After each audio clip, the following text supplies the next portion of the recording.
Hi hello అండి. ఎలా ఉన్నారు అందరూ? బాగున్నారా? మేమైతే చాలా బాగున్నామండి.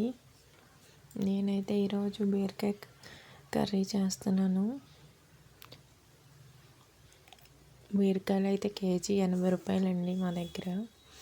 మీ దగ్గర ఎంత కామెంట్ చేయండి. ఫస్ట్ అయితే బీరకాయలు చెక్కుకొని బీరకాయలు అయితే కట్ చేస్తున్నానండి చిన్న చిన్న ముక్కల కింద. చిన్న చిన్న ముక్కలు కట్ చేస్తేనే మనకి బాగా కూర టేస్ట్ వస్తుంది. పెద్ద పెద్ద ముక్కలు కట్ చేస్తే టేస్ట్ ఉండదండి. అందులో ఎన్ని వేసినా సరే ఎప్పుడైనా సరే చిన్న చిన్న ముక్కలే కట్ చేసుకోవాలి. కేజీకి అయితే 2 బీరకాయలు తూగేయండి. కానీ బీరకాయలు అయితే చాలా బాగున్నాయి, లేతగా ఉన్నాయండి. బీరకాయలు కోసాక ఒక ఉల్లిపాయ కోసుకోవాలి.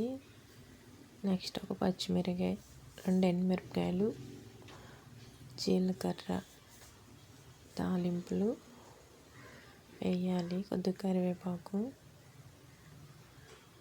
అన్నీ రెడీ చేసి పక్కన పెట్టుకున్నానండి. మీ కారం ఎంత తింటారో దాన్ని బట్టి వేసుకోవచ్చండి కారం, పచ్చిమిరకాయలు.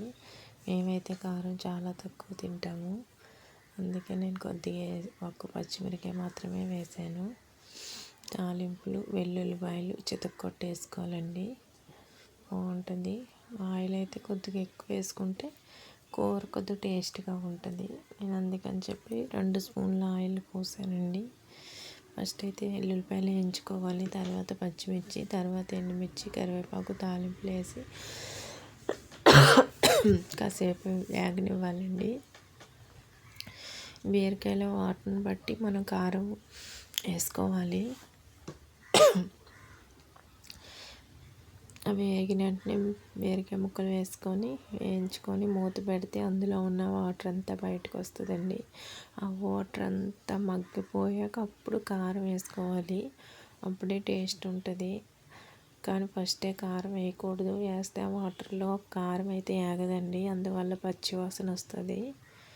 ఫస్ట్ అయితే అది మగ్గిపోయి అందులో వాటర్ దిగిపోయాక అప్పుడు కొద్ది గరం మసాలా, కొద్ది ధనియా పౌడరు, కొద్ది కారం వేసుకోవాలి. నేనైతే ప్రతి దానిలో గరం మసాలా వేస్తానండి, ఎందుకంటే టేస్ట్ బాగుంటుంది కదా. అలాగైతేనే మా పిల్లలు తింటారు, లేదంటే తినరు.